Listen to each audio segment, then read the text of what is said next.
Okay, we are live, and I'm just waiting for YouTube to catch up to the fact that we are live, and then we can take a look at the article, which is going to be about video game censorship. Okay, now that we've got that worked out, we're looking at Kotaku for some reason. So it's from Japan with changes, the endless debate over video game censorship. I don't know who's debating. I guess it's those pesky SJWs versus everybody else or Game something. facts. No, it's SJWs versus facts or something like that, right? There. Now we know which side we need to be on. Draw your line in the sand. Okay, one of Nintendo's biggest releases in 2015 is the sprawling 100-hour adventure Xenoblade Chronicles X, released earlier this year in Japan. It's great looking and fun, although we've heard the story does suck, but somehow that's okay. Right. So the story's not good, and the characters are boring, and the gameplay's not interesting. But apparently, it's still a 8.5 and 9 out of 10. So scores make a lot of sense. And apparently that's not in dispute. The most heated debate about the game, making it the latest flashpoint in ongoing skirmishes over censorship, creative freedom, and sexual politics, involves a pair of changes made for the American release. Players who this new Xenoblade can choose to play as a woman. Does that make sense? That just sounds like really awkward wording. Whatever. It's Kotaku writing. If they'd like, as they could in the Japanese version of the game, but can no longer adjust the size of her breasts. They can still hike through the monster-filled world of Mira with the 13-year-old fighter Lyn at their side, but among her customizable outfits, they will no longer find a skimpy bikini. Lyn usually looks something like this. If you are looking at the screen, clearly you can see these images. But in the Japanese version, Lyn can optionally wear a bikini that looks like this, which is obviously a lot less, offers a lot less coverage, let's just say. So yeah, I've seen people arguing about this, and I think it's kind of silly overall. Like, obviously, if I wanted this game, I'm not going to die if I can't have my character walking around in a bikini.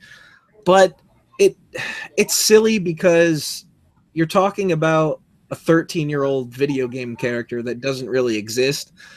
And, I mean, it's not like you can't go to the beach and see teenage girls wearing bikinis. So if you really wanted to make the argument that, like, you're sexualizing children, what's to stop a guy that really wants to do that from going out and looking at some 13-year-olds at the beach or 15-year-olds at the beach? Like, it doesn't make sense to me. If anything, you could argue that showing this in a video game would stop that, would help prevent that kind of thing in the real world, because they'd be indulging in their fantasy here in Fantasyland. instead of creeping out on the beach. Right. And I'm not saying I necessarily even believe that that's a thing, but if you're going into it with that mindset, that would be a counterpoint that I think makes a lot of sense. As with many JRPGs, it's possible to customize the look of your character. It's also common for Japanese games to include bonus costumes for characters, some silly, others more risque. This is one of them. To many in the West, eliminating that bikini option might be a welcome change. A game targeting grown-ups that features a sexualized 13-year-old might be a bit much. To others, however, a change like this is the definition of censorship and unneeded modification of art. For a taste of reaction, I feel like that criticism was copied and pasted directly from the game facts boards, because that's the argument they'll say is, oh, this is changing art. No, this is changing something that is really irrelevant. Because, like, when I look at their criticisms or their discussion of the game now, they don't like that this character is basically always around. They don't even like the so they don't like the character. Yeah. Well, that's kind of dumb. I guess my opinion would be that, I mean, I'm not necessarily going to refer to it as art because it's a freaking swimsuit, but at the same time, I remember being a kid and learning about all these games coming over from Japan and, like, the differences between them. Like, for example, Final Fantasy, how they would kind of like remove the religious imagery. I always thought that that was silly, and that there's no reason why my eyes, just for some reason, can't handle it. So I always thought it would be cool if they would just bring over a game and not make silly changes like that, and I could have the same thing that Japan was having because, well, I mean, why not? But like I said, I wouldn't miss it too much. It's just the principle of the matter, I guess. Yeah, and in spite of all that, if you buy a lot of those classic games now, especially on eBay, you'll be paying an arm and a leg for a censored, reduced version of the game Yeah. versus the Japanese version. I mean, I guess in later editions, like if you buy the Game Boy Advance versions of the Final Fantasies, they're truer to form. I think Well, there's less. those were censored as well, though. But in Yeah, some of those yeah. cases, they were censored also from their original. The Game Boy Advance Japanese version was censored from its original Japanese version. I know they did that with Final Fantasy VI. There was the scene where Celis gets beat up by the soldier. They kind of removed that. Yeah. Let's see. So here's a comment apparently that he picked from the website Dual Shockers, which I've never heard of.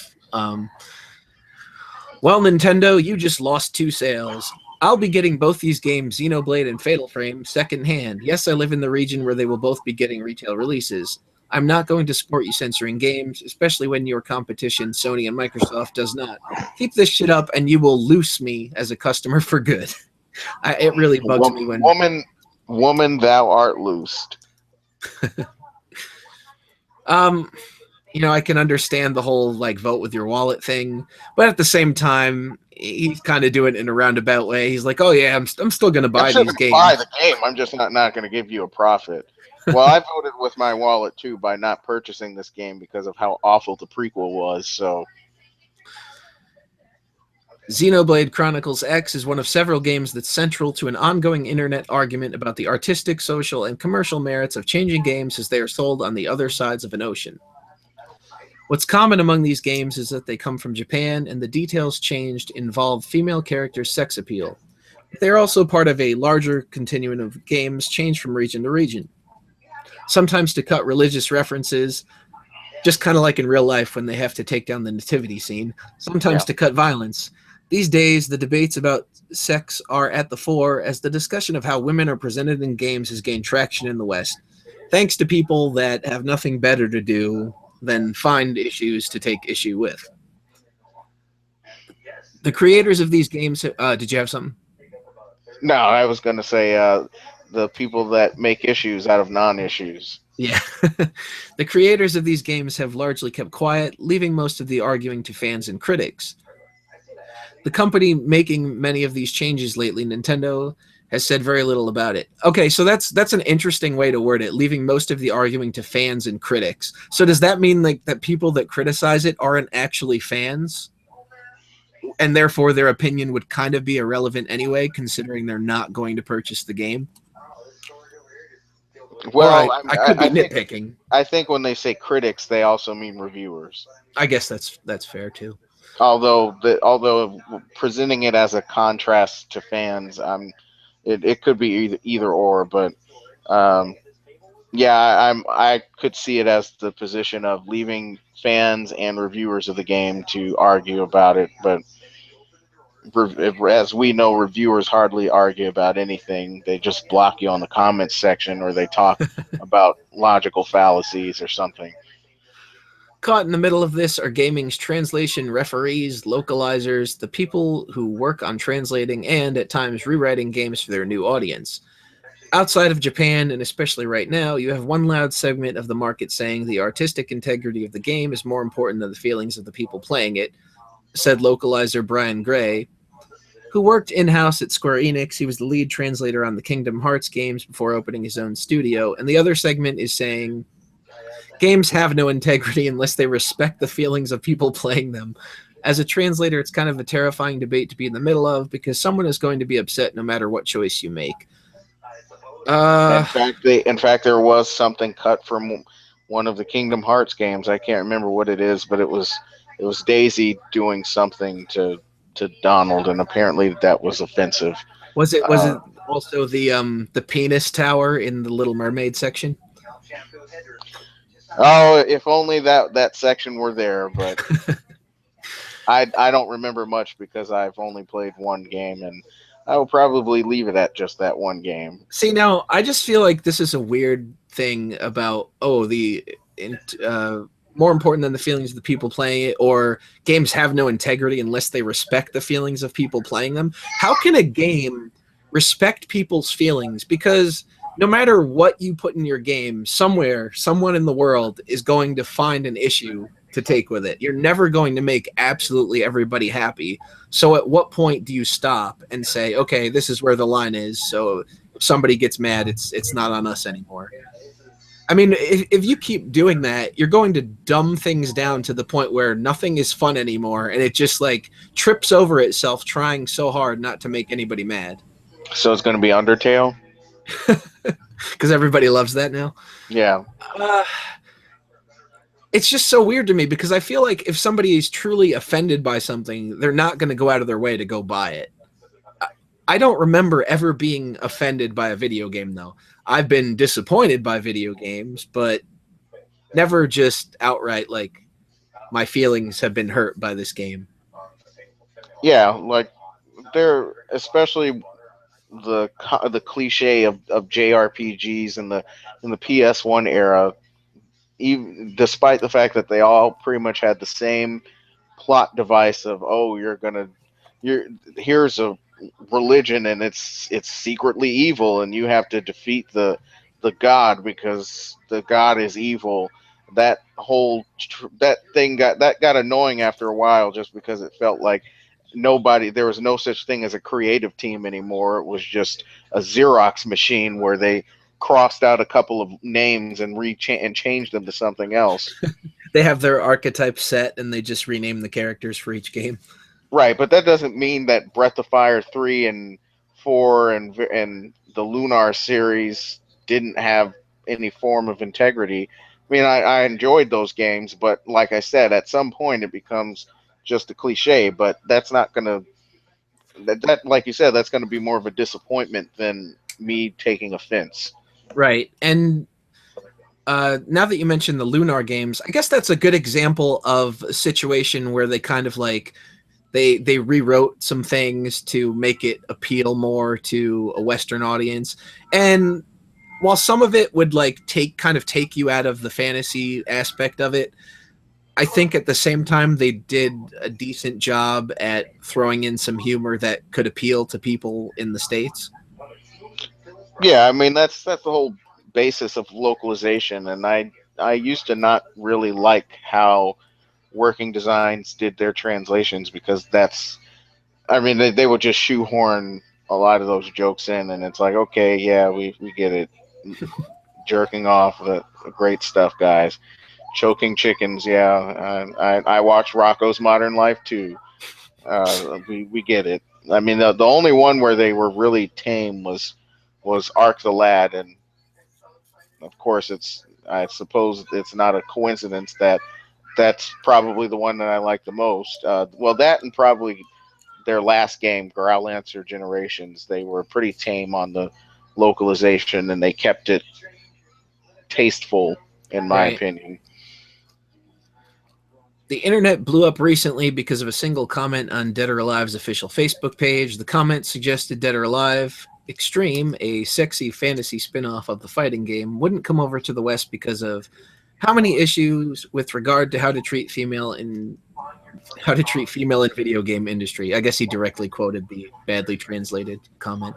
This fed Yeah, an ongoing fear amongst a set of gaming purists, that conversations about sexism and other sensitive topics were scaring off some game companies, which I guess at this point you might be able to say there is some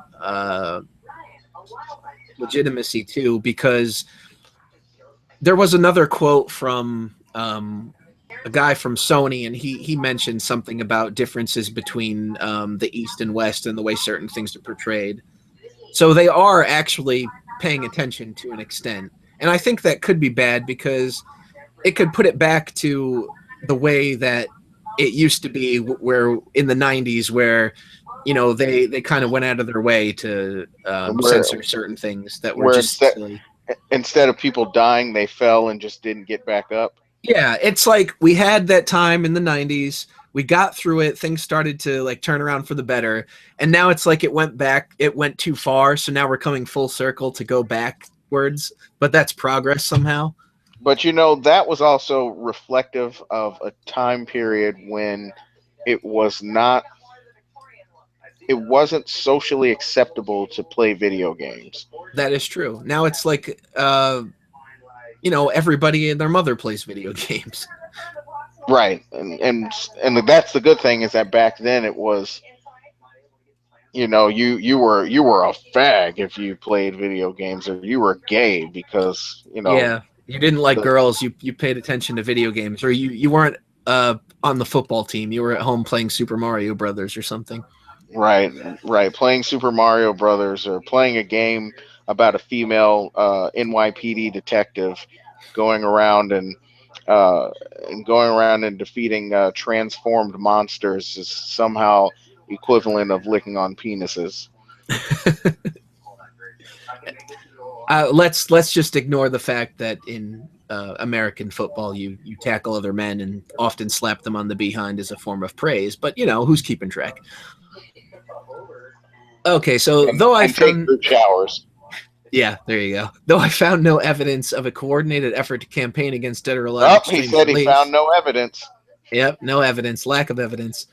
There's plenty of evidence that Japanese games are being changed in subtle ways, so at least he admitted to that. With 2014's Bravely Default, Nintendo changed the ages of some girls from 13 to 15 years old and modified their costumes to cover them up. Now, I think he's wrong here. I thought they changed them from 15 years old to 18. That was my impression, that they made her 18.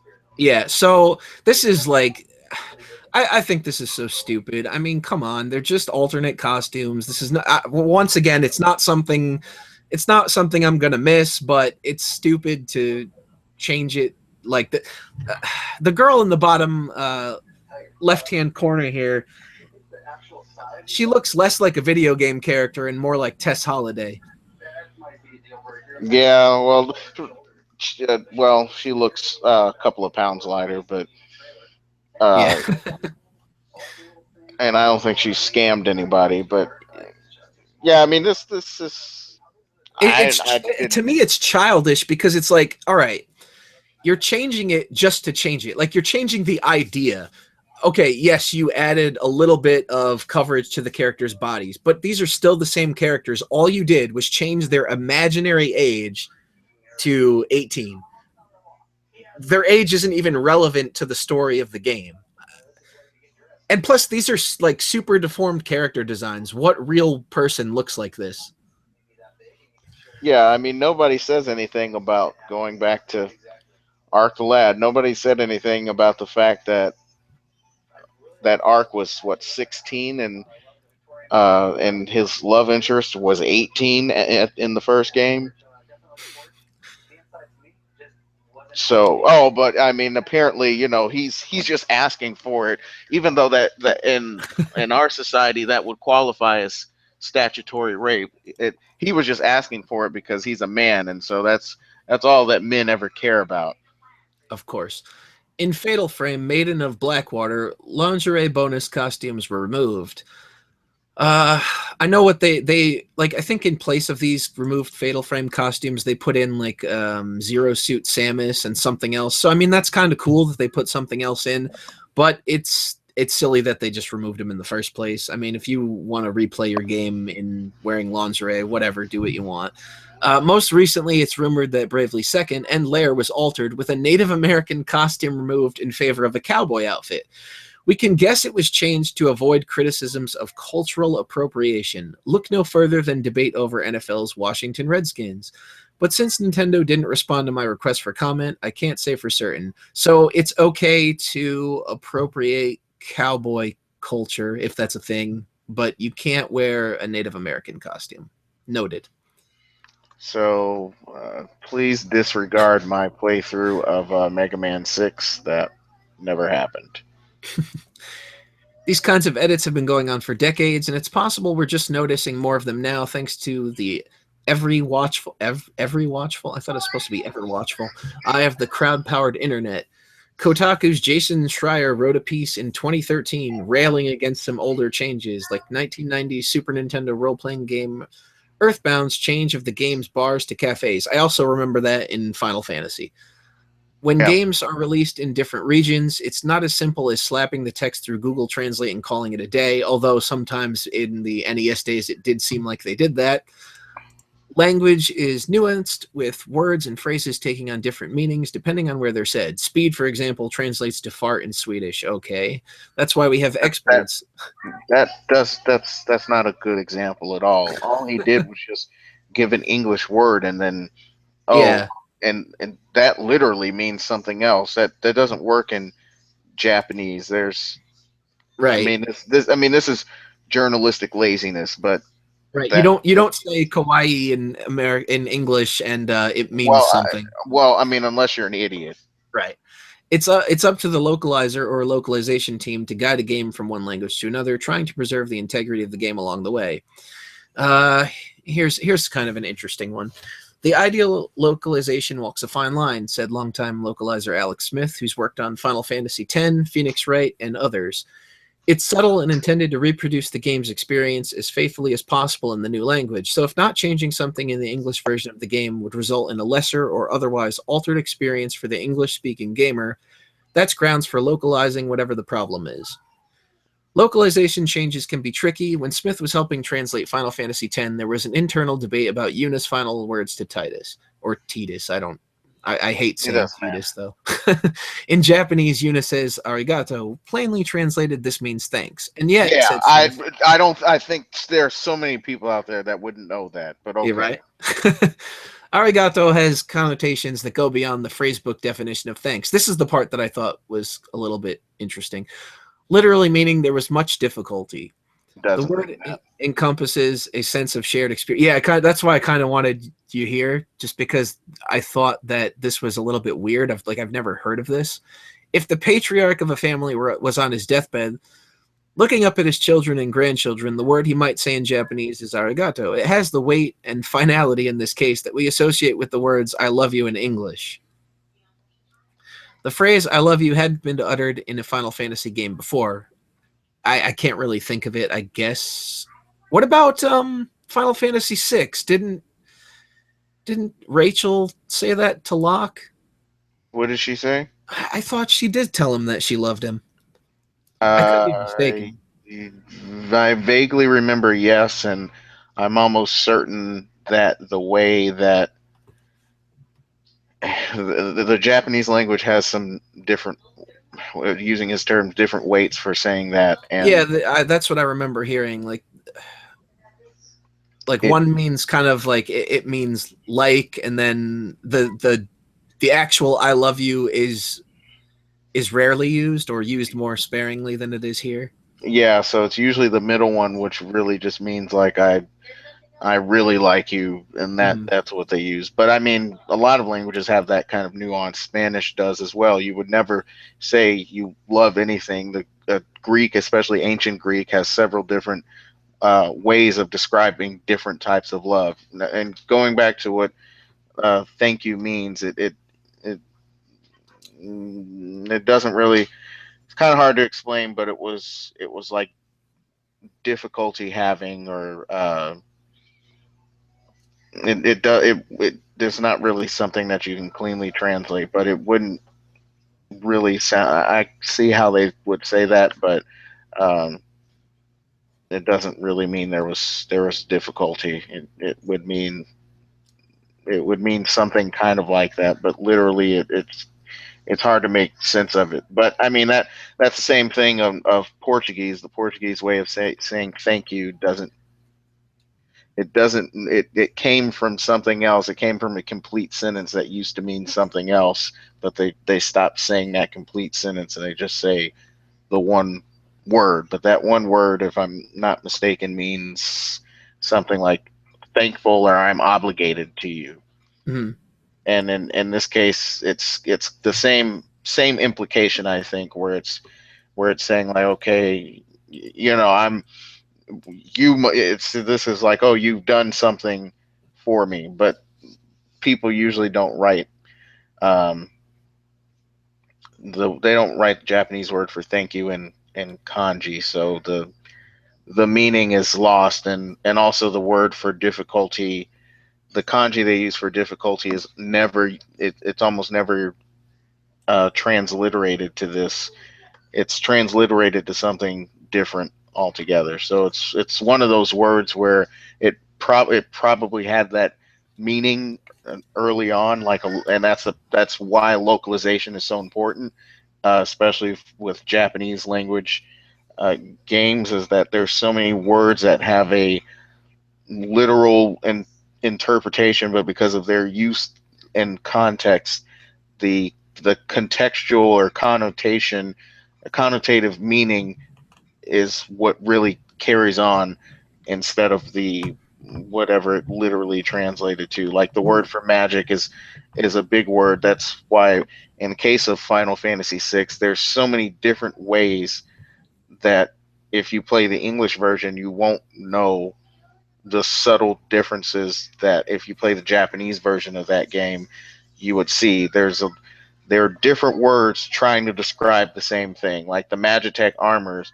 is a slightly different way of saying magic arm. It's like it means like magic guiding armor or something.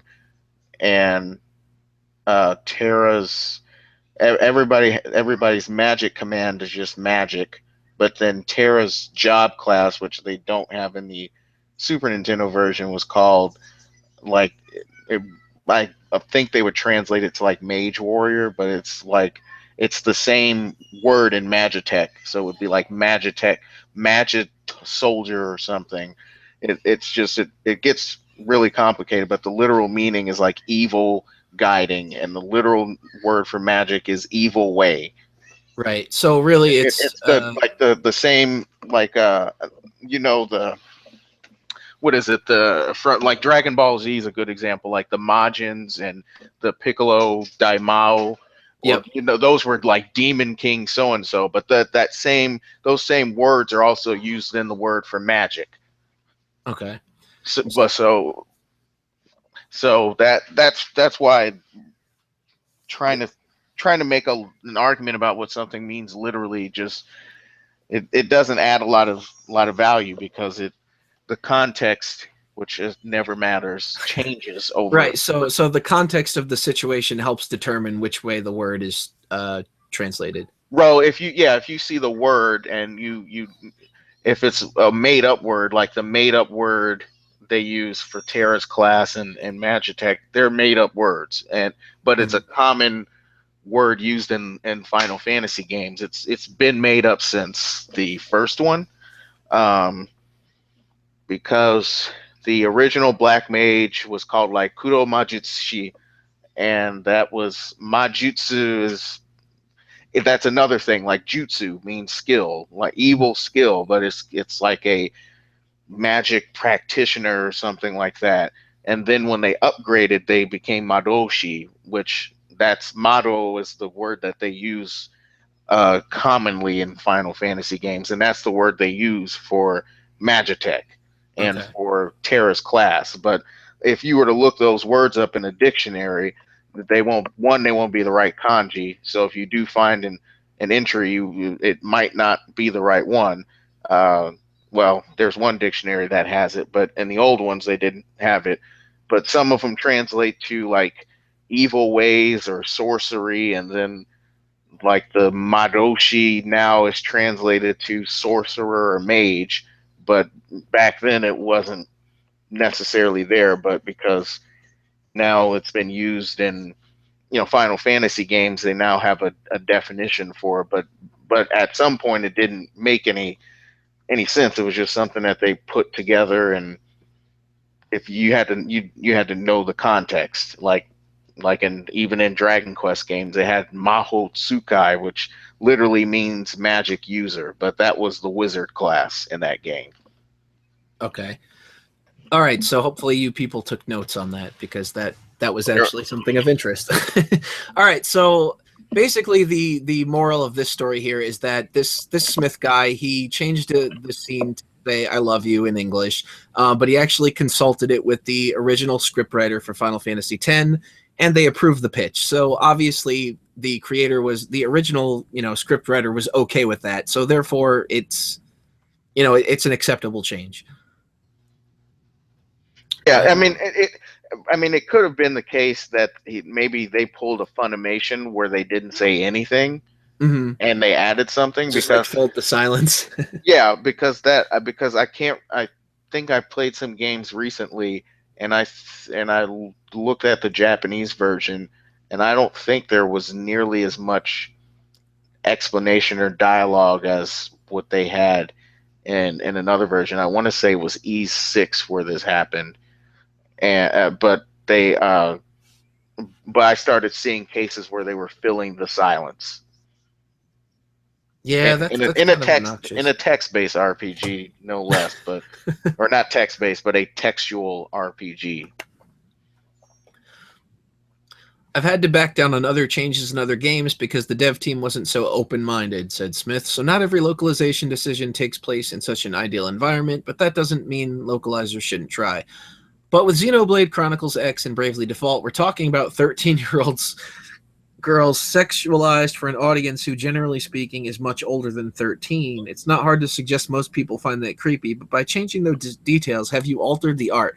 Well, really, this is so weird because it's like it falls under the assumption that everybody is looking at them through a sexualized lens. I mean, and once again, let's bring real life into this. This changing this in a video game, it's not going to stop any dude out there that's like not against checking out some teenage girl. I've seen that happen. It happens. You're not going to stop it by changing it in a video game. No, and and the art comment. I mean, I personally think it's sleazy to put something like that on on anybody like that. Like I didn't like the how they let's do the whole bunny outfit bikini thing for Jessica and Dragon Quest 8. It was just which by the way I don't think is in this article, but in the 3DS remake or port of that game, they Yeah. actually censored her attire. So she used to have a bikini, a much lower cut bikini, and now it's definitely more filled out, and that's not Yeah, just that's not even an American version yet, right? That's not yeah even that yet. So yeah that's Japan itself. yeah, and apparently the claim was I don't know how true it is, but they said that it was the Yuji Horii approved it, and apparently the reason he probably approved it was because they wanted to achieve a certain rating. It wasn't till maybe 10 or so years ago, but Japan didn't have like an ESRB until then. So Right. now So that so they in a knew sense, they wanted to achieve that rating, so they censored it on for the to just to get that rating. right. So in a sense, it's kind of important to remember that Japan itself has changed a little bit over time. Yeah. I mean, clearly they still have some pretty weird stuff in anime and things like that, but I mean, you have that in America too in different media, so it's not really that different. Something intended to be simply humorous or risque in a Japanese game might come across to an American gamer as creepy or worse as pedophilia, but I thought we were okay with that as long as they're non-contact or no contact. Right. Those virtuous pedos we spoke of. Well, yeah, where's VPs? Are you with me? I mean, as far as the whole, oh, an American gamer might find it creepy, well, I mean, people need to realize that it's coming from another place with a different mindset. So while we might not like it, or, if you were to make it yourself, you probably wouldn't do that. You do have to remember that it's a different part of the world, and obviously different things are going to be acceptable. Yeah, and the problem I have with this argument has already basically been made without the pedophilia part, but it's already been made before with somebody did an interview of Ted Woolsey, who used to do the Squaresoft translations in the mid '90s, Yep. and he he essentially said the same thing. There's a degree of sexuality and playfulness in Japanese games that's just not acceptable in Western audiences, and that was in the mid '90s when they consider that not acceptable. And him saying it's playful is probably putting it nicely, but there are certainly terms when it is silly where it was certainly not acceptable then. I mean, the Dragon Quest games were full of that. The one thing I can think of that kind of stands out to me is Final Fantasy VI with Edgar's comment to Realm as they're leaving Thamasa. A lot of people have been like, "Oh, he's a pedophile." I mean, I never read into it that way. I could see where you might, but I never really read into it that way. I just kind of thought of it like, "Oh, here's this guy that's like always all about flirting with all the girls," and he kind of just made like a backhanded joke towards her. I don't really see it as like, oh yeah, he was gonna, take her out behind the inn and Yeah, I mean, my thing is if that's what they really thought was going to happen, that scene wouldn't be in the game, quite right. honestly. Keeping the problematic content in there with the intent of preserving the creator's original vision is misguided because the creator presumably didn't intend for the audience to feel uncomfortable or offended. Not Presumably. always. Well, Not. maybe they shouldn't make that presumption. I mean, that you don't I mean, know. the certainly the slew of pretentious games we've been getting lately have, if there have been people unapologetically, the Tim Schafers and of the world have certainly unapologetically said that they want to offend those creepy neckbeard losers that don't have anything better to do with Oh, their. but those are the people that it's okay to offend. Well, of course, but and then I'm sure there's a number of indie game studios who, oh well, we wanted to make this message about this, Right. or the common defense of the cliche late '90s, early 2000s JRPG plot device where the creators would say, well, we just didn't think about it like that, and we didn't realize that it was going to be something. We just want to make everything happen. I don't know if I agree with that, but I think that trend probably started. Well, it started probably a little bit before Chrono Trigger, but Chrono Trigger certainly was created with the mindset of they based it apparently came from Journey to the West, and they didn't like the idea that their future, their history was already determined, and they wanted to change it. That's kind of where the whole defeat this extreme evil really picked up. Right. I don't know what really started it and made it popular. Probably Lunar, since that came in '93. But uh, no, if people were uncomfortable, they were pretty much like, okay, who cares? I mean, as much as I don't like this man and I don't understand why people verbally blow him all the time, uh, Hideki Kamiya, of the whatever that stupid game studio is that made Bayonetta. I mean, he goes out of his way to make people uncomfortable and offended, and so I don't see how somebody could say something like that at all. I mean, even in a joking way, I'm sure they probably meant to stir somebody up a little bit. I mean, just look at the developer rooms from Chrono Trigger. They probably didn't mean for somebody to throw their arms up and be offended, but they were clearly trying to play around and maybe trigger some. I like the one where they're like, "Here's a preview of Chrono Trigger 2," and then it doesn't go to anything. Yeah, that's But that like that's definitely a joke that works in 2015. it certainly does. The original vision is better served by making adjustments so the new audience appreciates the work on as closely as possible the same terms as the original audience. Multiple translators I talked to pushed back on the idea of increasing the age of a character, instead preferring to remove the age entirely, allowing the detail to remain ambiguous. I guess that's fine, but I still think it's silly because it's not a real person. Niche Gamer, a website largely dedicated to JRPGs and other games, released for smaller crowds, regularly bangs the censorship drum, demanding that companies stop altering games like this. I'm actually surprised they plugged that website here. I guess they kind of had to if they were going to mention it at all. If they were going to do their pseudo citations. Yeah. I'm of the volition that we should celebrate other cultures and let media from such cultures exist as is, and not have it be altered or sugar coated for foreign audiences, said Niche Gamer's editor in chief, Brandon Orselli. It's a catch 22 when trying to appeal for people who may not appreciate things alien to their culture, goes and alienates the people who enjoy experiencing other cultures.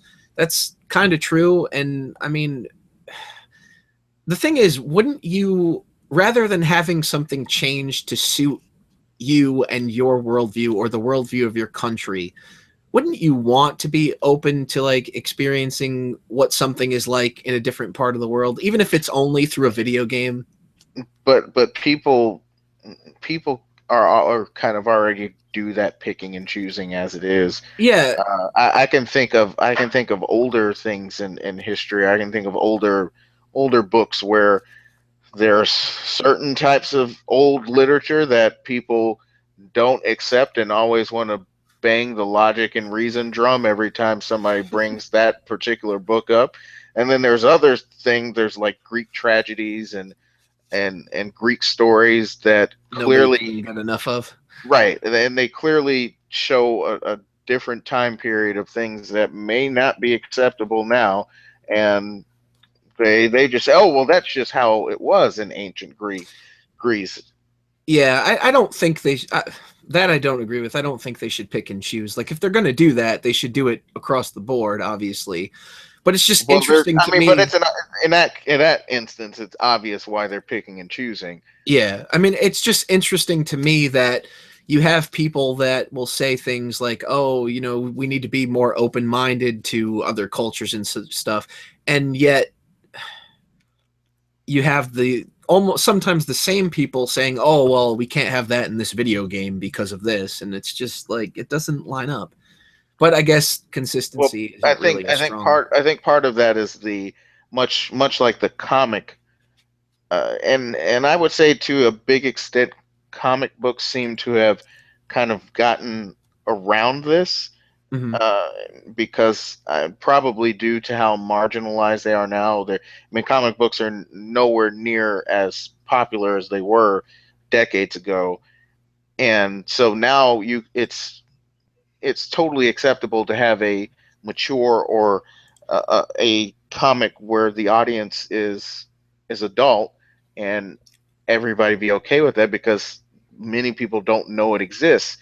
The thing with video games is, for various reasons, probably it's not yet accepted really that you can be an adult and play it. I mean, you personally had that instance where somebody was like, "Oh, well, you're just playing a game and Yeah, you're you need just to playing." grow up and be a man or something. Right, you need to grow up and be a man and sit here and watch other people throw footballs around, because that's what men do. They sit and spectate instead of actually engaging in something. And so they people still have this perception that we I joke all the time and say you can't have that in a kids game, but people, there's still the perception that a game is For a just kid. it's juvenile. Which It's is not. interesting just because of how much more popular gaming has become. And then you have to take into account the rating system. How many games get a mature rating these days? I mean, there's quite a few. So it's interesting that people are like, "Oh, you're being a child by doing this," when meanwhile it's rated on the same level as like a rated R movie.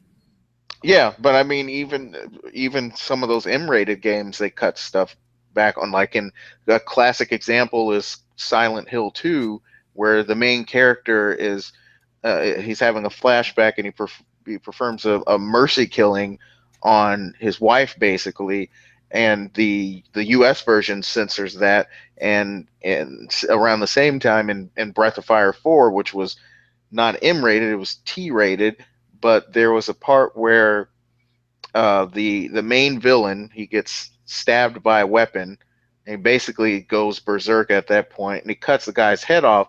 But in the Japanese version, what happens is it just turns red, and then it's a silhouette of both of them, and so it just shows an animation of him swinging his sword, and then the guy's head just coming off, but it doesn't actually show him cutting it off like in real. It's just silhouette basically, Oh, and okay.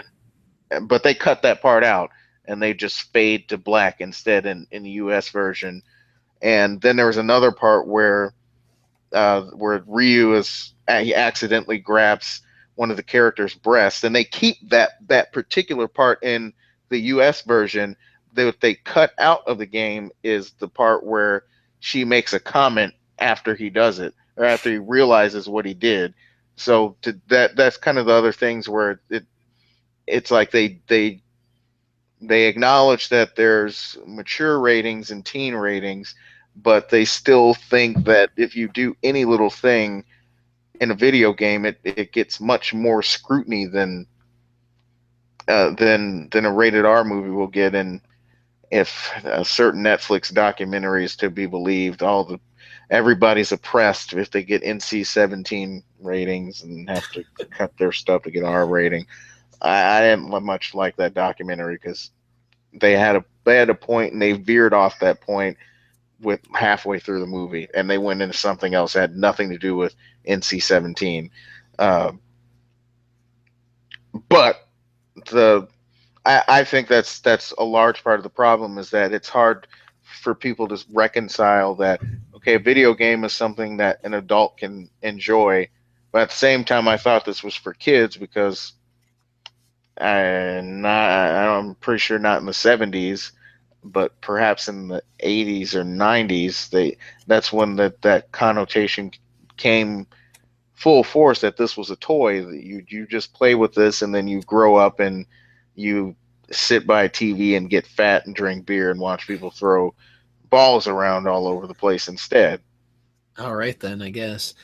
Let's see. To Arceli, it's a moot point whether or not anyone in the West or otherwise thinks it's creepy. Arceli's perspective is essentially the strict constructionism take, where the original text, in this case, the original Japanese video game, is sacrosanct and should be respected and left largely unaltered. To that end, Niche Gamer recently wrote about a petition called 1 Million Gamers Strong for Japanese Gaming that seeks to unify players who agree with Orselli. It's at 5,203 supporters and counting. It might be very well at more now because this was, I guess, a few days ago. Whether or not that will actually have an effect on anything, I do not know. Chances are no, but I guess it's nice that people are trying. Tom Lipschultz is a localization specialist at Xseed Games, known for bringing over games for Niche Gamer's audience, and apparently just their audience. I like that. I like that slight that it as if Exceed really just makes games specifically for this audience. Yes, I don't even read Niche Gamer, but I'm pretty sure I have games that have been released by Xseed. But whatever. That includes everything from Falcom's famed Ease series to Senran Kagura, a beat 'em up famous for its depiction of barely clothed women with exaggerated proportions. It's a game devoted. And if you want to talk about a game that's all about censorship and sexualization of women and objectification of women, oh, it's definitely the E series, a game where Origin has a female playable character who is too young to be sexualized and has a very serious storyline, and the main character is in fact not even he shows very little interest in he's aromantic because every time he gets close to a relationship or somebody thinks they're getting close to him in a relationship, he's like, yeah, I'm going to keep traveling and go somewhere else. Yeah, that game is definitely So he goes his own way. yes, he's definitely Yeah, going so his own way. that's why they're going to, for the purposes of this article, they're going to ignore Ease and just concentrate on Senran Kagura. Yeah, and the reason they do that, I think once again, I've also seen it on GameFAQs, is that's where everybody goes to. Like that's the next direction people go to when they see people complaining about the Xenoblade I found Chronicles, or they're like, oh well, this Senran Kagura is coming out, so you can just play that instead. and I swear I just saved that image so I can use it for the thumbnail to the video. It's a game developed explicitly because the creator wanted to show boobs on the 3DS. Is that? I mean, this links to an article, but I'm not gonna click on it. But that's an interesting I mean, it's reason. another Kotaku article, so I learned about Lipschultz after interviewing Xseed Vice President Ken Berry, who revealed Lipschultz almost quit over his beliefs. Xseed had hoped to test the American waters with Senran Kagura as a downloadable eShop only game. To help the game operate with less controversy, Berry planned to remove the ages from the profiles of the game's female characters. In that game, Senran Kagura Burst, many of the characters are 15 years old and most are under 18. Well, I mean, honestly, so what? Because if you go out in real life, there are girls of that age that dress in what you might argue is an inappropriate manner, and they're out walking around on the streets. Barry believed this to be a minor change, but it drove Lipschultz up a wall. As a compromise, Barry let Lipschultz publicly criticize the decision so the community understood there were divisions. What a great compromise.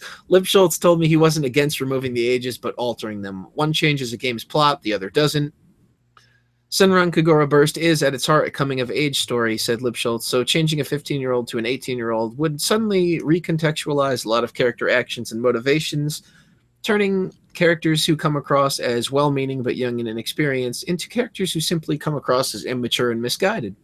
3 years makes an awful lot of difference in human development, after all, and I just felt like making drastic alterations of that nature would irreparably harm the narrative, and I didn't want to be a part of a company that would consider making artistic changes of that magnitude for no other reason than because cultural differences might make people feel a little uncomfortable. And once again, I feel like anybody that would be that uncomfortable simply by an age in a video game probably wouldn't buy the game in the first place because they wouldn't want to see the actual content. I mean, they don't go out of their way to hide what this series is about. So anybody who looks at it and like, okay, this is a game with a bunch. It looks like a bunch of kids with large breasts, and they're making it obvious that this is all this game is about. So I Yeah, think I'm going to pass on it. yeah, and I mean there is like coming up there is kind of an interesting note here. While the Lipschultz is saying has merit, or while what? I'm sorry. Let's be clear about the game we're talking about. Senran Kagura Burst, besides being a beat 'em up, is designed to titillate. The visuals knowingly wink at the audience to say, "We're here to turn you on." That's not to condemn erotic games. Not long ago, we praised one on Kotaku. I'm almost interested what that game is, but I'm not going to click it. But up front, it's about gigantic breasts. Side note: when I've read discussions about Senran Kagura, fans have praised its story. So maybe somewhere beneath the mounds of boobs, there is a story in there that people actually do appreciate. I mean, like I've seen, anime series that will throw in the gratuitous cleavage shots, but Like but like Tenjo Tenge, that's all about right, cleavage. but in there, there's actually an enjoyable story. So even if it's not something you particularly enjoy, you can kind of like overlook that and be like, oh, okay, that's silly, but I actually do like the storyline here, so I'm going to watch it anyway. It's an artistic vision, not one I personally agree with, but an artistic vision nonetheless, said Lipschultz.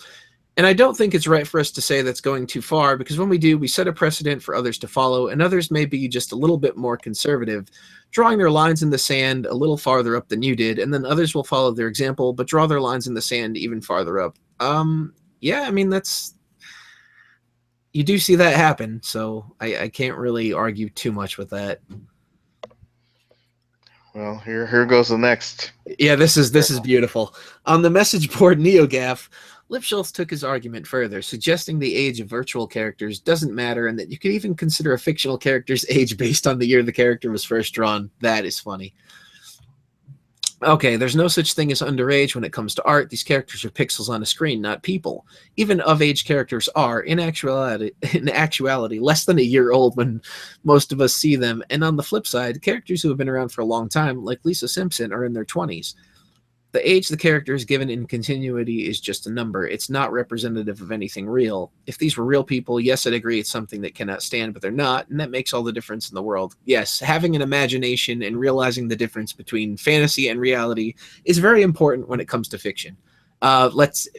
Here's the special note, though. By the end of that message board thread, Lipschultz had been banned from NeoGAF. Yeah, that sounds about right. Oh, that's awesome. Well, one problem is that he went he was talking about a Nintendo game, and clearly NeoGaf is all about Sony. So They have no problem banning people though. Like they're crazy about it. They banned the YouTube guy Boogie, I for 2988 or something like that. I can't remember what his exact 2288, I think. something. But and he's like one of the easiest going people I've ever seen on the internet. So if they're banning him, these people they're nuts. Are we to presume pornographic images of Lisa Simpson are acceptable because the Simpsons have been on for 27 years? I guarantee you, if you Google Lisa Simpson, you will find some disturbing stuff. But whatever. There's already there's Rule 34 for that already, I'm sure. Yeah, it's hard to imagine many people buying that, and this opens the door to the thorniest issue of all: cultural differences on sex in popular media. In this case, at least, the creator of the game has spoken up. Senran Kagura creator Kenichiro Takaki is marvelously clear about his intentions. So first and foremost, I need, really, to create a game that's actually a solid game and not just a vehicle for sexual content. And maybe that's why people actually decided when they talk about the game, they praise the story.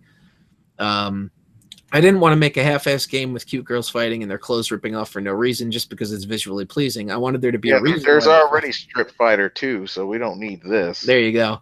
And why each individual is different. I wanted to have a story that explains why they're fighting, why their clothes are ripping off, why the sexual aspects are there. I always want there to be a reason why, and because of that core essence, that reason why, players can relate to each of the characters, and I can tell a bigger story. So, yeah, all right, he's throwing in some of the fan servicey stuff, but I guess at the very least, he's trying to come up with a justification, which is sometimes more than you can say for other video games. Although I have to say I dislike the term fan service, because if I'm a fan of something, if you really want to service me, you can service me by giving me some money or giving me some food or something like that. Yeah, that is an interesting term. I've never really learned where it came from. I've just seen it used around a lot. I don't need pixelated vaginas to be served. Okay, Takaki's aware of what's happening in the West, admitting it's a topic that comes up on Japan's side too, because there are people who aren't into the sexualization of the game, or is that eroji? How do they say it in Japanese? Eroge. Eroge. Okay. I think as of right now, I'll keep going on the path that I have been, but in the future it might change. That's one of those words that I've seen written plenty of times, but I've never actually heard anybody say it. Yeah, it's just erotic. It's supposed to mean erotic. It's supposed to mean erotic game, right? Yeah. Yeah. He told Operation Rainfall, another outlet that covers Japanese games, it really comes down to I want to create what I want to create, and it's not a take it or leave it. I do understand what this group of people in media criticism are trying to say, but I don't want to change everything to please them, because that's what dilutes everything that I'm trying to make. It's a series that is still new in the West. There's a lot of confusion about the game. There's a core mechanic of the game that I will not be influenced by the naysayers just because they're a naysayer. I think that more companies really need to take a stand like that and just make what they want to make, and kind of just let people decide whether it's something they want to buy or not. I mean, if it's a crap game and nobody out there likes it, it's not going to sell and they're going to fail. Yeah, they have some kind of media conflict because, one, nowadays they pay the media to give them a favorable review, but media criticism, I mean, you publishers, a lot of you know what they're doing. I mean, they can make a media frenzy their best friend, and they can turn that into profits for them. So they really should just make a game that they think is going to be profitable. Right. Clearly, they have some of these things for the fact that it would be profitable. The idea there for whatever reason, there are people out there that legitimately believe that seeing fictional women in sexualized or erotic poses is better than having a quote unquote 3D woman. So, I mean, I guess if there's a market for that, give them what they want. I don't know. One thing I did want to mention, though, going back to the Xenoblade Chronicles X thing with their character creation thing, I did think it was stupid. Like, as much as it sounds dumb for someone to say, oh, they removed the boob slider, I'm not buying this game, it is kind of silly for them to remove that aspect simply because if you're going for the whole like body diversity thing or whatever, that is something that varies from female to female. So it's Yeah. like it's kind of like go all the way if you're gonna do it. Once again, it's not something I would miss, but it just seems silly because it was in the original version. And I feel like in some games, maybe Saints Row, they let you adjust for both men and women. Yeah. One huge misconception out there is that every director of a Japanese game is a Hayao. I don't even. I've never heard Hayao Miyazaki. I know how to say his last name. I've never heard his first name. Who labors over every aspect of his creation, said localizer Brian Gray, who's worked with some of Japan's most eccentric game designers. There are auteurs in the industry. Among the people I've worked for, Tetsuya Nomura Who's and not an auteur in any way, shape, or form. Goichi Suda jump out, but actually, to a large extent, their work is mostly devoid of awkward, out-of-context pandering just because auteurs are all about context. So Has he played a Tifa Final? was not pandering. Yeah, I was about to say, has he played a Final Fantasy game? He's saying that there's no awkward, out of context pandering. I mean, you'll have the Square Enix Defense Society saying, "Oh well, if you go and you watch Advent Children, well, Tifa's breasts aren't really that big in that movie, so it was really just on the PS1 version." Well, he's been involved in the series since I want to say six, so and he was more heavily involved in the artwork since seven, so I'm certain I remember looking at the artwork and the instruction manual, and man, she sure did have large breasts, and the artwork he drew for Final Fantasy VII that he hand drew, by the Yeah, way. I did have the player's guide, and they definitely did have the Player's guide, artwork. I get it. Yeah. Suda's games, for example, are full of attractive women and eyebrow-raising features such as Killer is Dead's Gigolo mode. I've never played this game, so I don't really know anything about it. But Gray had no problem working on Suda's games because his intent was clear and the sexualized part of the game seemed to fit with the ideas and themes the creator was exploring. So where's the context of Tifa having gigantic memories? There was They allowed her. I remember that puerile story quite well, and I don't remember any instance where they're like, oh, thanks to Tifa's large breasts, she was able to save Cloud from drowning in the live stream. They allowed her to store more materia shards. Given the vast scope of games these Well, days, even then, I remembered that there was something I think in the Japanese instruction manual that said put all your materia on Eris. So I guess oops, they made a typo there.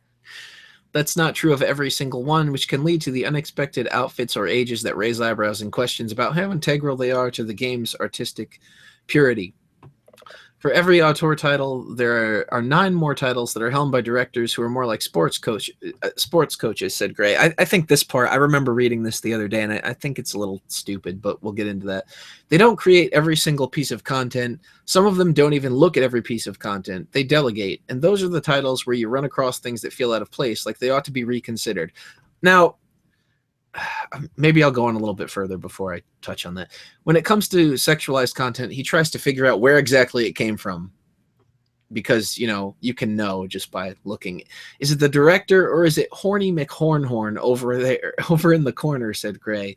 Was it only left in because it didn't need to be removed in Japan, or was it left in because it's actually a defining component of the game's identity?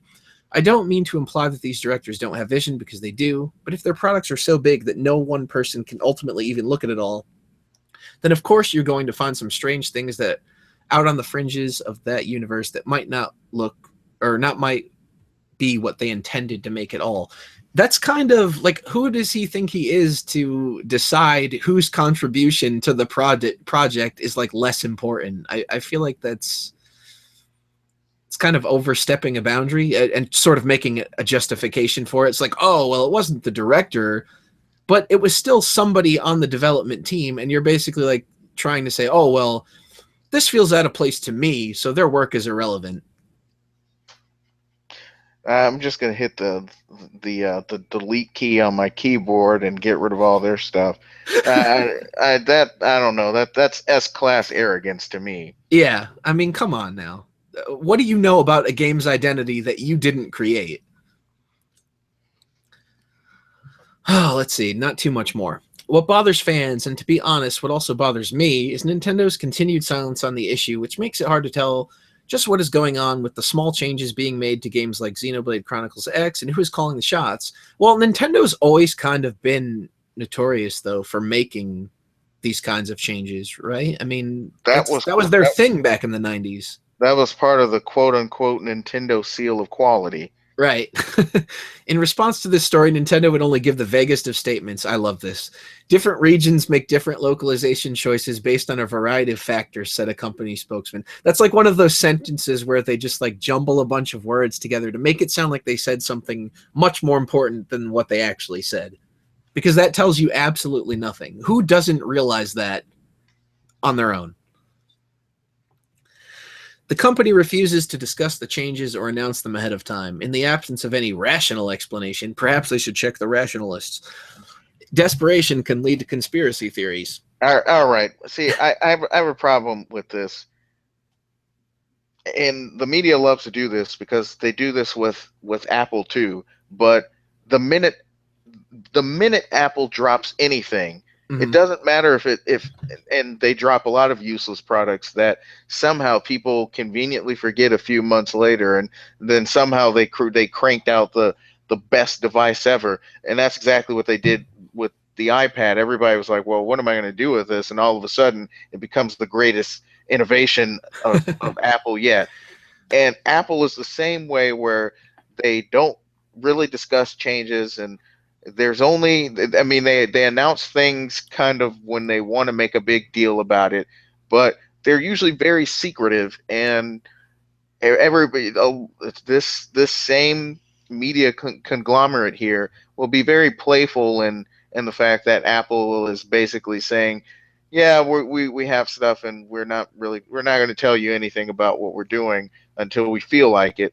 And now they want to go and they want to complain and say, oh well, Nintendo is silent on the issue, even though Nintendo hasn't been silent on the issue. They've been doing something about it. That was part of what you had to do to get licensed to release a game. You had to make sure that it passed their censors. So they Right. haven't been silent on the issue, but I think what he's getting at here is he wants them to go and make a statement like what happened with one of the Fire Emblem games, where they let people have same-sex marriages, and they're like, well, we're just responding to the change of our gamer, or of our gamers demographic or something like that. Right. And so they basically want to say, hey guys, look at, they want, it feels like they want them to go and say, hey guys, look, we're trying to be progressive, and we're forward thinking, and we're all about making sure that we're inclusive, and we're for social justice. And Nintendo is never going to do anything like that.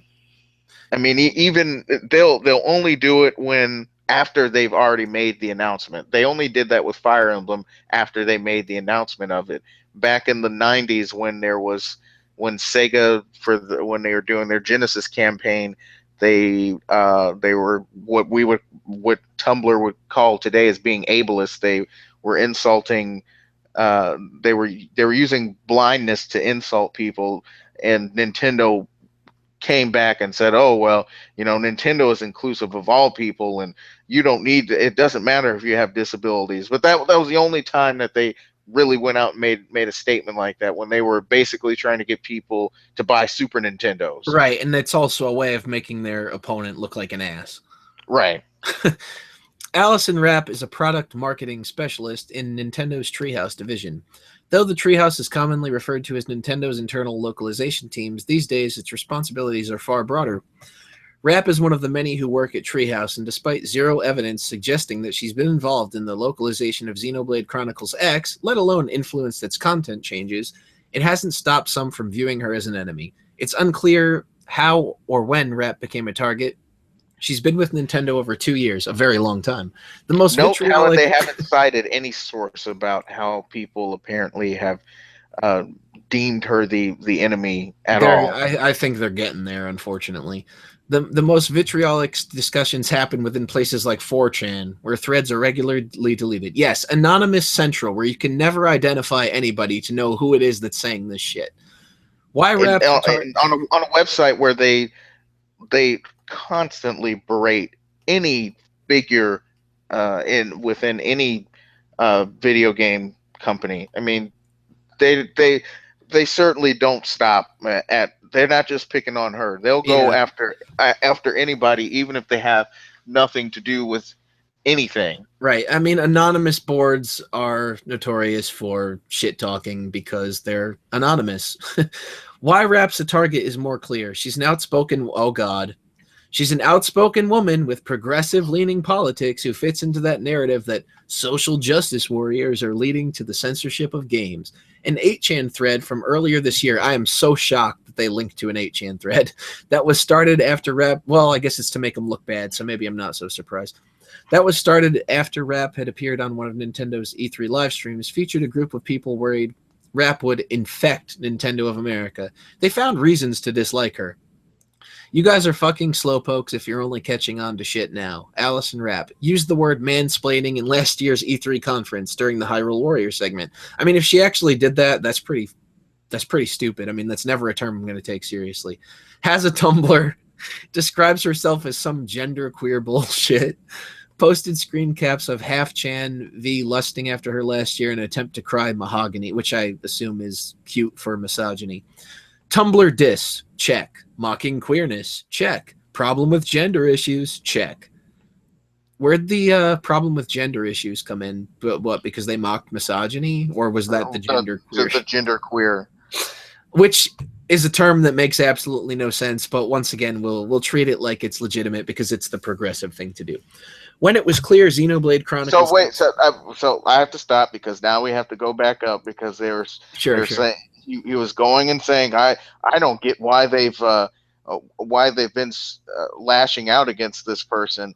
If somebody went and did all of this stuff, what makes them think that's not the person that they would target, even if it is, and it certainly appears to be somebody else.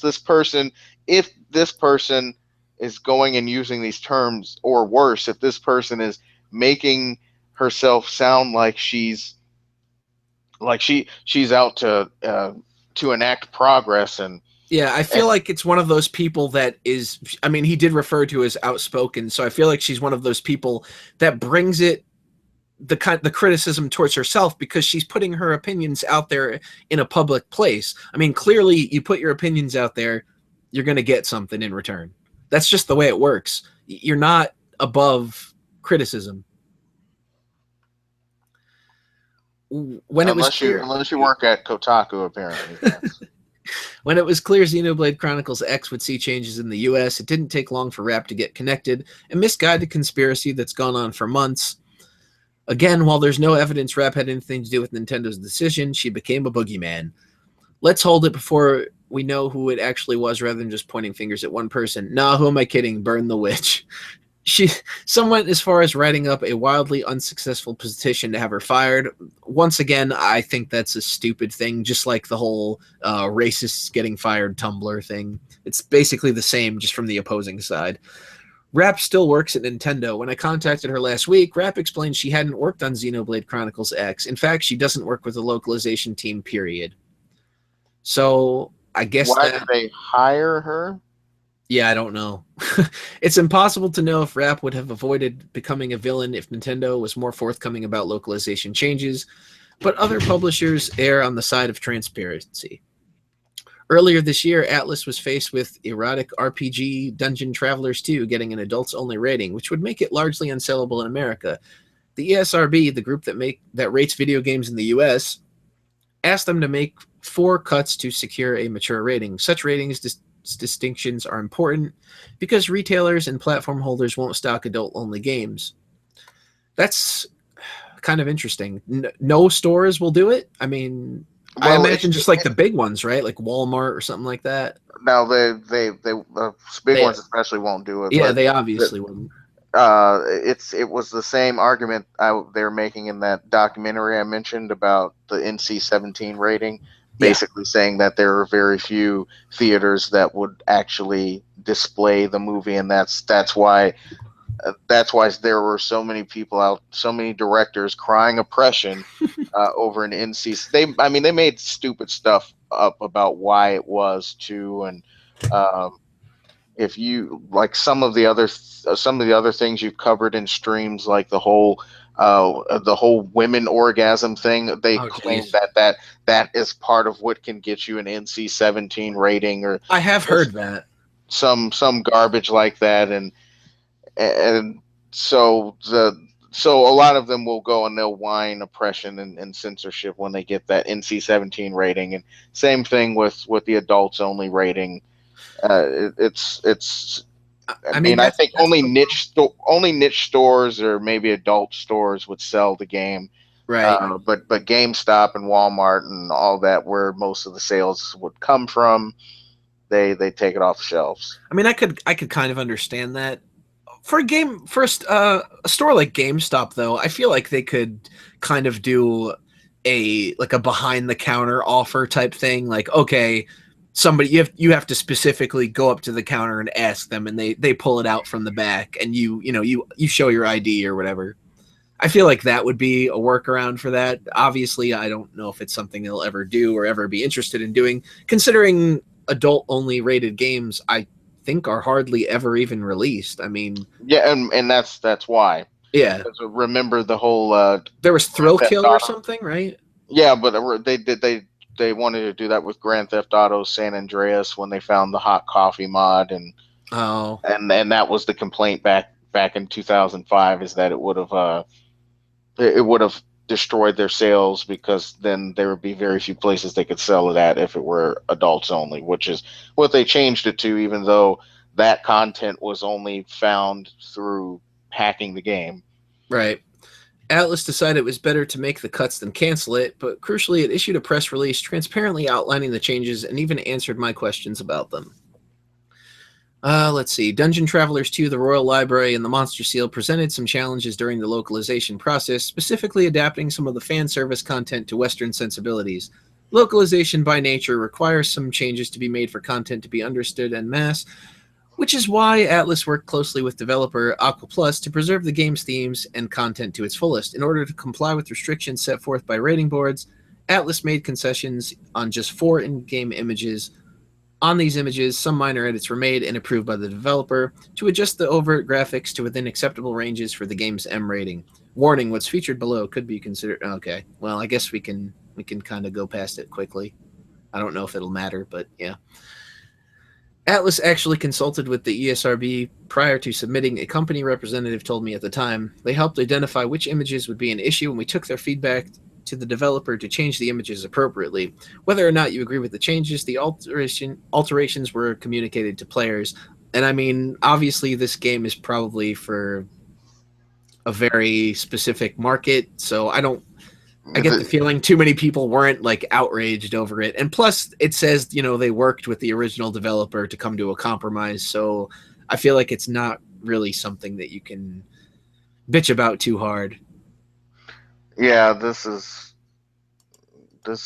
really a major complaint to me if they did Yeah, all that, but and it's not like censorship. It's a matter of adjusting your content in order to get the rating that you need to be able to make sales. I mean it's censorship to get the rating that you want, Right. but I mean this also, I mean, this isn't a game that's going to hit the million copies sold mark ever. Yeah. I think if more publishers would at least talk about the changes they make and why they made them, said Niche Gamers Brandon Orselli, people would be a lot more understanding at the very least. Instead, we mostly get quiet edits, changes, removal of content, and most people avoid talking about it. It's a fair point. This is all not a one-way street either. In Japan, there are concerns over violence and cultural taboos. Later, Resident Evil games had decapitations and other gore removed. A Fallout 3 quest where players could defuse or detonate an atomic bomb was changed so players couldn't detonate it. Is that having to do with the whole Hiroshima? Well, let's. The article just links to another Kotaku article, so Yeah. There's no way to come up with a set of rules applicable to every game and every localization. Localizers have much to consider, and each one I talk to seem to approach the job with deep respect. They believe games are art and want to maintain that art. The considerations are vast, from the business realities of a company hoping to sell a bunch of copies to individuals trying to preserve the creativity of the games they're working on. The best translators I know in the business are hopeless perfectionists, said Gray. Isn't this the guy that was all like, I decide what is and what isn't? yeah. They pick apart the dialogue and see the pros and cons and different reactions people can have. They step into the shoes of different gamers from different walks of life and agonize, and I mean really agonize, over what the right way to represent each line is. I'm personally against content that degrades or hurts people. I mean, define that, though, you know? Who paid money and are expecting to have fun, but I also know that I have a responsibility to maintain fidelity to the original because other people also paid money and are expecting that. The only time I would be degraded or hurt as somebody who spent money on a game is when a game isn't good. Right. I mean, to be honest, I find it more insulting when they change something on my behalf that I wouldn't have asked for because they expect, oh, he might feel degraded. I mean, well, I guess being a he, that'll never happen to me, but the A point white remains. There is no striking a balance, he continued, so all I can do is present the argument to the creators or publisher whenever possible and see how they want to handle it. Sometimes it goes one way, sometimes the other. Usually it goes in the direction of not degrading people, and I can only assume that's because the market is still responding more positively to that course of action. Okay. I don't really remember people being like, oh, thank God they took that out. I'm I'm so relieved, guys. If nobody had thrown out that woman taking off her dress in Final Fantasy IV, that would have been 16 pixels or 16 by 16 pixels that I may never live down again. I mean, if they didn't change bar to cafe, I might have thought it was okay to become an alcoholic. Oh well, in Final Fantasy VI they changed it from pub to cafe, so Oh my God. This so topic isn't going away anytime soon. Idea Factory International President Haru Akinaga recently told Operation Rainfall it won't bring over some Compile Heart, a Japanese developer known for Hyperdimension Neptunia and record of Agarest War games, because they don't want to censor anymore because we know that's not true to the original developed art. What constitutes acceptable editing or unacceptable censorship remains unanswered. Well, that's probably because there's not ever going to be like a one size fits all solution to the problem or what people perceive to be a problem because honestly I can't get behind the idea that it actually is a problem. Like it's a video game in the same way that when I watch a movie I don't expect to see what I want all the time. I don't expect the same of a video game. no. Although lately movies just get really preachy and try to tell me what I'm supposed to think instead of letting me think for myself. But Yeah, like it's always it's a lot of media in general really lately where it's rather than kind of just presenting an issue to you and sort of letting you decide your own stance on it, it kind of shoehorns the side that you need to take in there. Let's see. Okay, so Compile Heart. Yeah, I've seen some of the. I've never. I don't think I've ever played any of them, but I've seen the Hyperdimension games on like PlayStation, and I know they have some on Steam. I have record of Agarest War, but I have yet to play it. But I think it's just like a regular RPG. Actually, the image that I used for when my Twitch stream went offline, the blonde anime girl was from that. The artwork from that I got with it on Steam. you're So just sexualizing, triggering everybody. yeah. So yeah, I'm basically of the opinion that all of these changes are silly because that's how I've felt since I was young, and I found out like, oh my god, they're changing these insignificant things in Final Fantasy. It's like, why can't I see a cross on a building if that's where you go to get revived or so? Like, it just doesn't make sense to me. It never made sense to me, or how they would even edit the save points to have an S on it, so it's like it's a save point, as if for some reason you wouldn't just walk on it, and the first time they tell you like, "Oh, this is a save point," you're not going to remember. Like, "Oh, those stupid Americans." Yeah, we need to get some race realists in here and tell us about how we apparently are totally incapable of understanding dialogue in a video game that tells us the first time when we step on something, this is a save point, that every other time you find it, it's going to be a save point. Yeah. So the moral of the story for me, I guess, is companies should just make the games they want to make and not really listen to people that probably aren't going to buy the games even if they make the changes that they want them to make. Because it's Well, sort of like they're just out to kind of remove that stuff from society in general. what was that game last year that everybody made a big deal about censoring and making sure that it's inclusive and friendly, and only the people that cared to begin with were the ones that bought the game? Oh man. I thought it might have been like Dragon Age and Inquisition or something, but I know there was a game everybody made a big deal about last year, and they wanted it to be, they demanded that it be more progressive, and it didn't matter because the people that bought the game were not the people making the complaints. And that's how I feel like it usually is. It's somebody that, goes on the website and sees some images they don't like, and they're like, "Oh my god, this is disgusting. Let me write a 6-page Tumblr blog on why this is problematic." Or like, "Oh, this is normalizing this in society because it shows it in a video game." It's like, "No, maybe rather than video games are influencing society, maybe society is influencing video games. Maybe your real problem is a societal problem and not a fantasy problem." I don't know.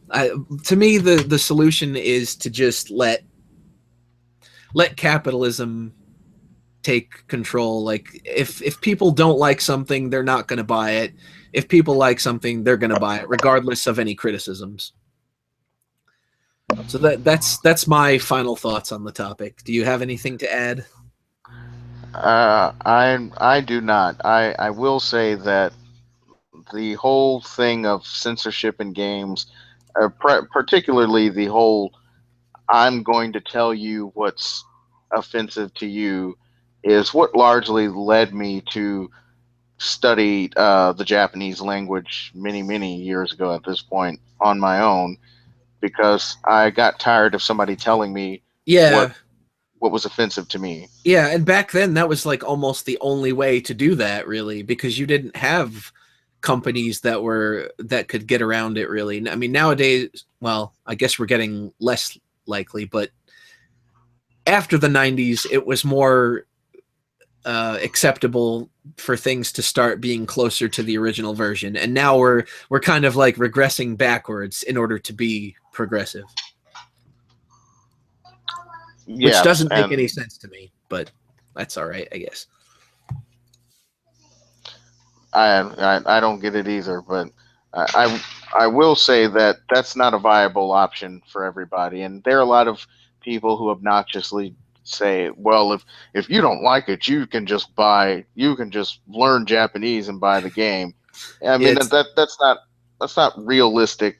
That's not a realistic expectation yeah, I mean, of that's everybody. a nice idealistic solution, but not everybody has the means or the time or the resources to be able to do that. Exactly, and I mean, there it takes a long time to get a lot of those nuances of Right, language. to even get to a point where you like understand what's happening or to even to be able to read what's going on. Exactly. I mean, sometimes people, it can take them a long time to just master the alphabets, and so it's never a viable option to me to do that unless you really want to do that, and even then you have to be dedicated and you have to have a lot of different Japanese materials to really get it, and so the best option is for a lot of people is to just hope that uh, that when they get a game that they didn't just arbitrarily remove something, or that they at least allowed the consumers to have the discretion to decide what they want. The problem though is that people largely don't seem to be of them voting with their wallet mindset, and so people still kind of do. They buy something and they still give these people money, and so nothing really ever changes because nobody's really trying to stand up and say, I'm Yeah, not gonna I'm let not this gonna happen. buy like I'm not gonna buy a butchered product. It's not there's not like enough of a unified um, movement, I guess, if you will, to for people to stand up and say, okay, well, you know what, we're tired of people deciding for us what is and what isn't okay. So even though we want this game, we're gonna take our money elsewhere, and we're not gonna buy this until you decide to allow us to decide for ourselves what is and what isn't offensive. And I just feel like with the environment we're in today, we're not going to see anything like that because people seem to just, when it comes to the gaming industry in general, even people just seem to take what they can get. And that's kind of what I feel like is what's happening with the Final Fantasy VII remake, where you'll see people in comment sections be like, "Oh man, this is stupid! Like this is ruining the original idea of the game." And the responses are just like, "Oh, you're being so illogical about this. It's not viable for Square Enix to release a complete game like that of that magnitude anymore." And it's like, no, dude, you just decided that because we're in the age of DLC and episodic content, you decided that it's not possible anymore. It's possible. They just don't want to because they stand to make a lot more money if they release it in parts.